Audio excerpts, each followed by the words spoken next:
Hey everybody, I hope everyone's doing as well as they can be. I'm going to jump straight into my thesis and outline and then talk about some of the other questions that we were asked to discuss in this video.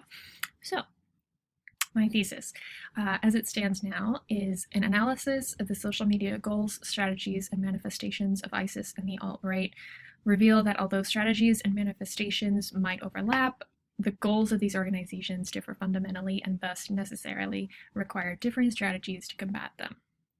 So with that in mind, moving into my first paragraph, I would discuss a review of what those organizational goals are, so where some commonalities lie, but where the fundamental differences exist. After that, I would transition into paragraph 2, which would be a review of methods and strategies used on social media specifically. So what's a typical life cycle of a social media campaign by either of these groups, sort of comparing and contrasting how they're similar, how they differ, but how there is a big overlap in how to effectively communicate your message on social media. That isn't unlike other types of communication on social media. Transitioning then into paragraph 3, it would be a review of the actual manifestations themselves. So sort of taking a digital archaeology approach, it would be a look at what are some of the leftover relics of these digital campaigns that we can look at and what can we learn from them. So Tumblr posts, Twitter posts, Facebook posts, and some alt tech posts, 4chan, Gab, whatever people have gathered from these spaces that actually give us direct insight into how these things are playing out in real time.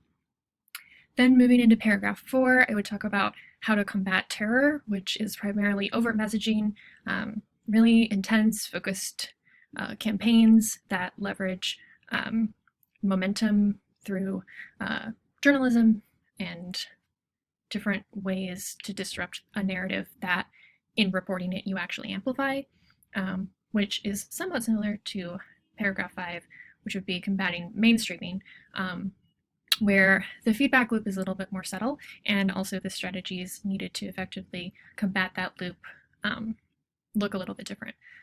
So talking about how to effectively get that done. So that's sort of the overarching structure of that. Moving into the questions that we were prompted with. What did I learn about scholars and subjects along the way?